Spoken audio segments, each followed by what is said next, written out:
salutations à tous et bienvenue une fois de plus sur ma chaîne Chaos Saturna.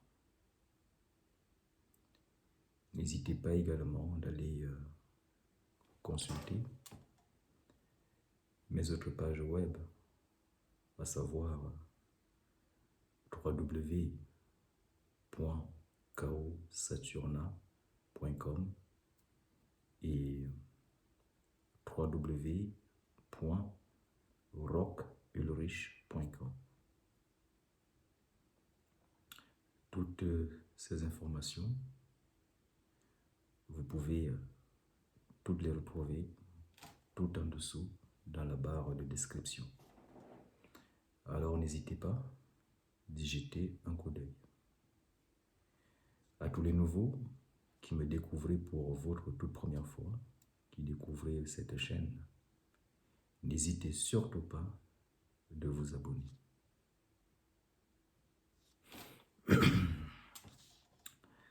Alors, la thématique de ce jour est axée sur le corps et l'esprit.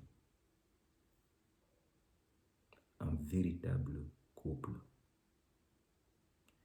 Eh bien, pourquoi est-ce que je parle de véritable couple? Puisque, permettez-moi, parfait.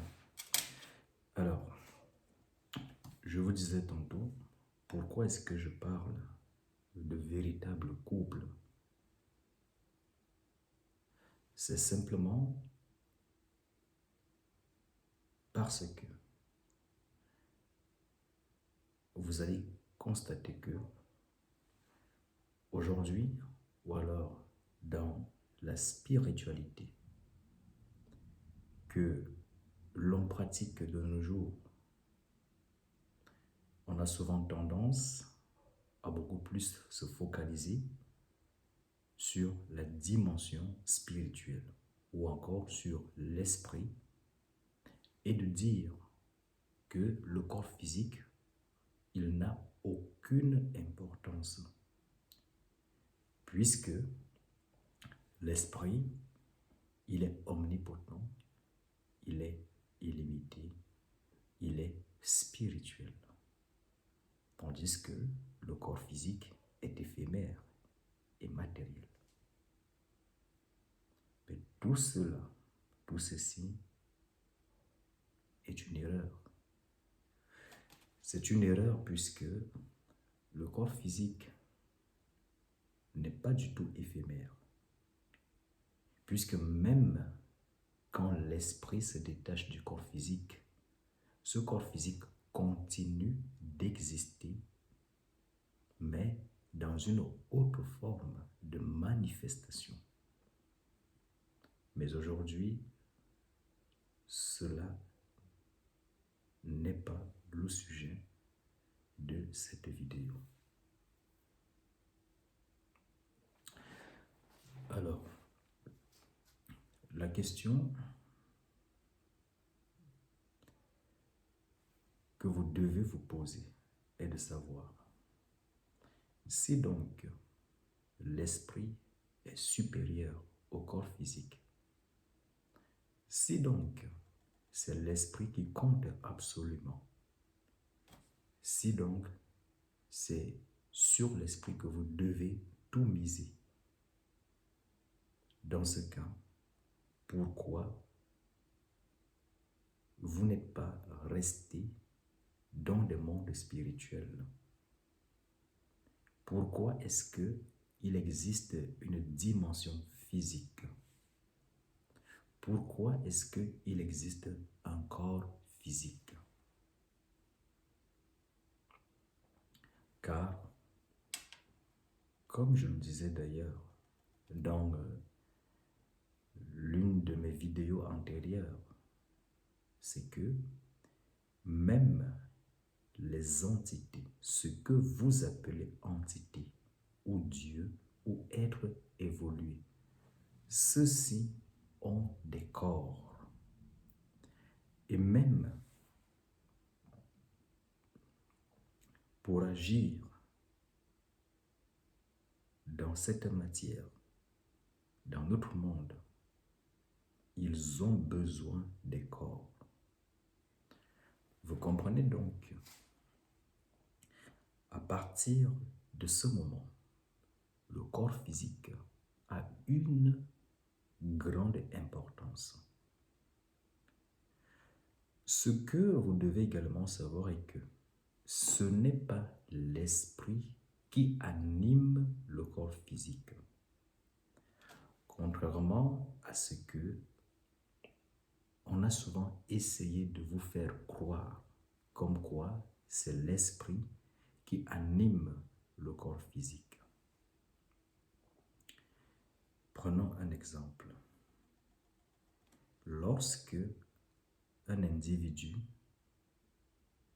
meurt peut-être par noyade ou encore par accident ou par n'importe quel tout autre phénomène,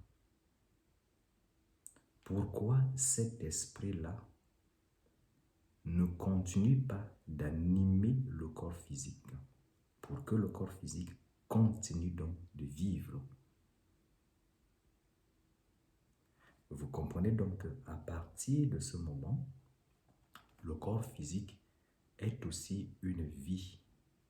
Il vit indépendamment de l'esprit, tout comme l'esprit vit également indépendamment du corps physique. Mais l'esprit a besoin absolument du corps physique afin de pouvoir se développer, afin de pouvoir se déployer. Puisque sans corps, l'esprit ne peut pas se déployer. L'esprit ne peut d'ailleurs pas se manifester parce que ce que vous devez savoir est que même quand les entités vous apparaissent, ce que vous appelez des esprits, quand ils vous apparaissent, ils ont besoin des supports qui permettent à ce qu'ils se manifestent, qu'ils deviennent des entités tangibles, de sorte que vous puissiez les voir et même les toucher, même les palper.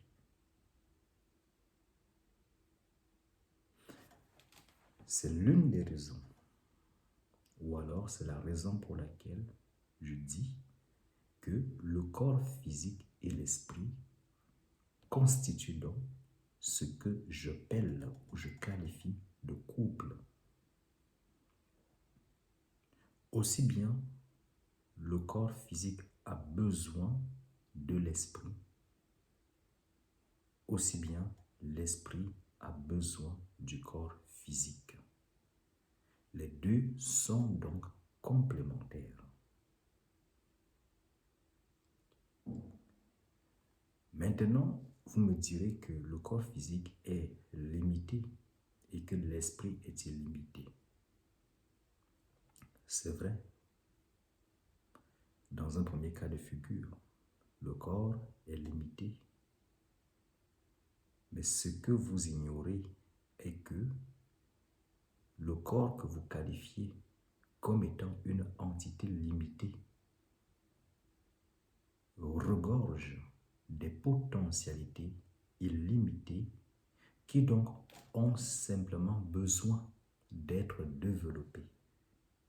Et c'est donc cela le rôle de l'esprit, de pouvoir donc développer le corps dont il a pris possession, de sorte que ce corps puisse donc totalement fusionner avec lui, vibrer au même niveau que lui et former donc une seule, unique et même entité. Et vous comprenez d'ailleurs que à partir du moment où l'esprit et l'entité, le corps physique, je voulais dire, ont formé une seule et même entité, ont réussi à fusionner, à ce moment, Voyager dans d'autres plans de manifestation en esprit n'a plus besoin d'être. Puisque si vous voulez aller dans n'importe quelle dimension, que ce soit ce que vous appelez l'astral, vous pouvez donc modifier la fréquence de votre corps et voyager de façon instantanée avec tout votre corps physique. Parce que si vous avez besoin d'aller vous coucher ou de vous dédoubler ou encore de sortir de votre corps en esprit pour aller dans une quelconque dimension, vous comprenez que vous ne vous êtes pas encore accompli, vous êtes encore divisé. Même si certains me diront qu'il s'agit là des divers véhicules dont l'humain a besoin afin de pouvoir voyager de telle dimension à telle dimension.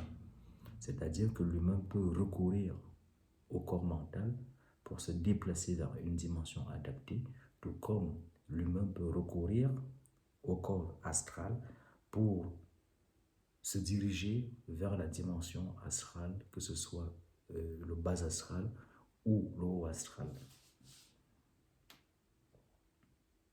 Mais vous comprenez que l'humain, pour se déplacer, il a besoin tout le temps de se détacher. Or, lorsque un Dieu se déplace, lorsque une entité se déplace de dimension en dimension, elle ne se détache pas, elle ne se dédouble pas, elle se déplace dans sa totalité.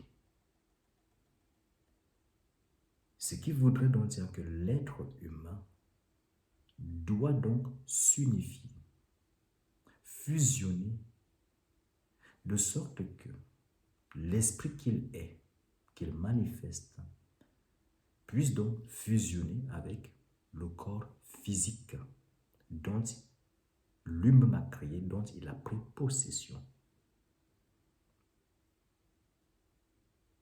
De sorte que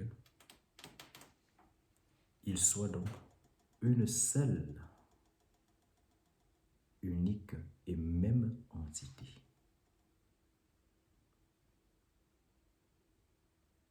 À partir de là, vous comprenez donc que le corps physique n'a pas plus de valeur que l'esprit que vous êtes. Tout comme l'esprit que vous êtes n'a pas plus de valeur que le corps physique dont vous pensez être supérieur, puisque vous pensez être illimité en tant qu'esprit. Mais sachez également que le corps physique est aussi illimité. C'est simplement parce que vous êtes ignorant pour le moment que vous ne le savez pas encore. Mais sinon, pour ceux-là qui sont allés loin dans la spiritualité, qui ont percé certains secrets, dans l'occultisme, dans les mystères, ils savent que le corps physique regorge de biens, de potentialités inimaginables même.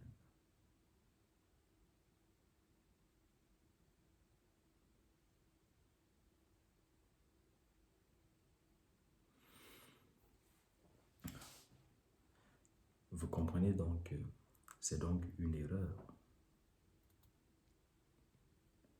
de souvent entendre que l'esprit est illimité et que le corps physique est limité. Que l'esprit est illimité et que le corps physique, lui, il est tantôt limité dans la matière, dans la mesure où il ne peut pas accomplir certaines choses que l'esprit, lui, il peut accomplir. Mais dites-vous bien une chose, c'est que l'esprit a besoin du corps physique, tout comme le corps physique a besoin de l'esprit. Et toutes les entités dans l'univers et dans d'autres plans de manifestation, que ce soit ce que vous appelez des dieux, ou autre chose, ou autre créature, tous ont un corps physique. Je dis bien physique.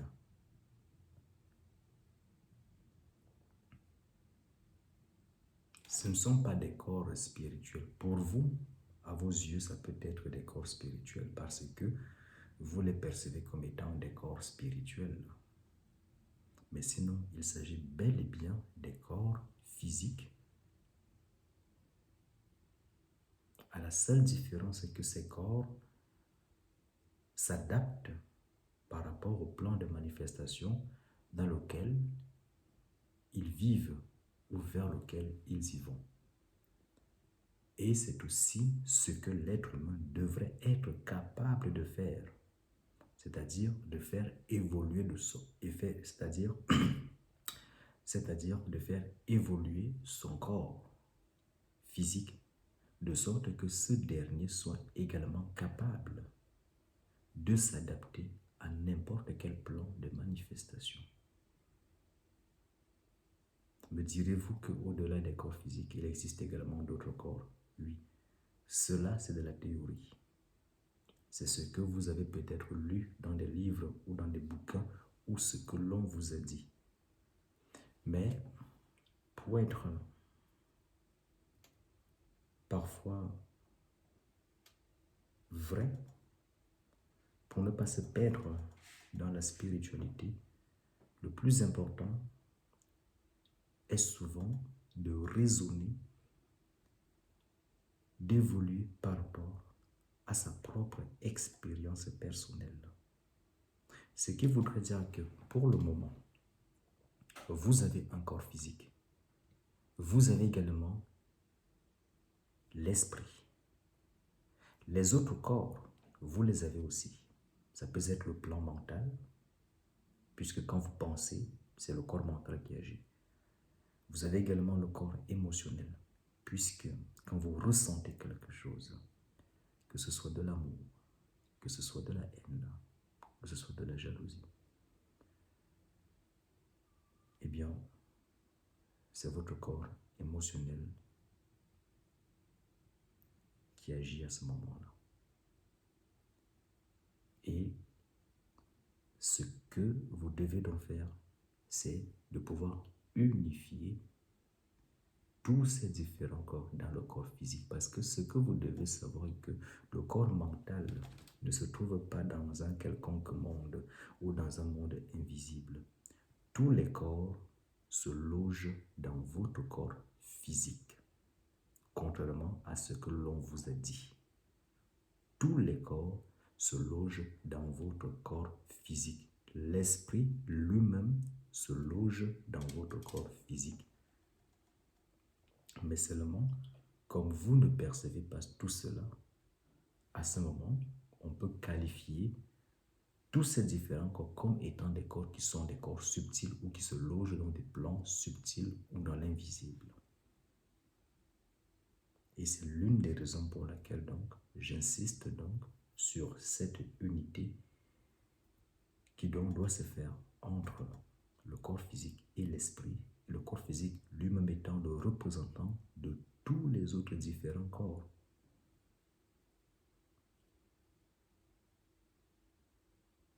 Donc, le corps physique et l'esprit forment donc un véritable couple et ni le corps ni l'esprit n'est supérieur à l'autre, car tous deux sont complémentaires. Eh bien, si cette vidéo vous a plu, si vous avez aimé, n'hésitez pas de la partager, de vous abonner et de liker. Et comme je l'avais déjà dit dans des vidéos antérieures, pour tous ceux-là qui souhaitent que j'aborde des thématiques particulières, n'hésitez pas de le mentionner ou de les mentionner dans les commentaires. Pour ceux-là qui ont également des préoccupations, des problèmes particuliers auxquels ils souhaitent remédier, n'hésitez pas. Je vous dis à très bientôt dans une prochaine vidéo. Sola potestas, lex est, legba.